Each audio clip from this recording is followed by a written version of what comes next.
sé géalscoil a heirigh a trí scoil a bheits a tseachas trúbhíonn na Gaeilge an éirín. Scoilach bhfuil fólam trona chánan a dul bhfuil neart go neart sa cheanna tua. From the year 2002 until around the year 2017, we've increased from over 1,000 pupils to well above 4,000 pupils. And that's really helping to build an Irish language community again in Ireland.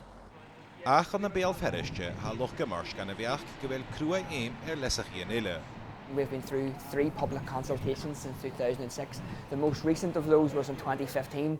13,000 people responded to that consultation and 94.7% have agreed that Irish should be afforded official status here in the north of Ireland through the introduction of an Irish Language Act.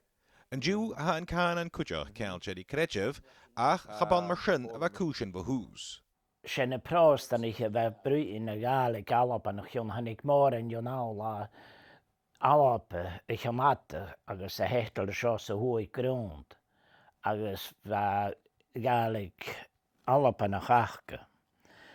Ach sin bar hanig an úpra jitter ich anna jés agus ich anna tua hos je galig I rúi amach agus an múa sin cúteach bheith éirinne jés bheith húte smá opbrúin Gaeilge. Agus bheith boch ar ó mór an airige dachs bheith go me trúach. San lá hán ha prástanich chomáí catlikich giúnsach na Gaeilge an an cuite gáteachan ach ha na scari an haast folleach an a súil politikach na scíide. Channeal rialtas a bhí anna seo ag stormant bhí an choras dá bhliana, ba chóir gan an DUP agus ga sin féin a chuach go raon etere anna seo. Ha sin féin a géirí ach na Gaeilge a thórt isteach gotá agus channeal an DUP a gcuintach na sin itir. Arás an dore ha tripplatin ile ach go. The 3 schools in Derry, initially the first school was set up in 1983. They were set up sort of in temporary accommodation, but incredulously pupils are still attending Irish medium schools in temporary classrooms still.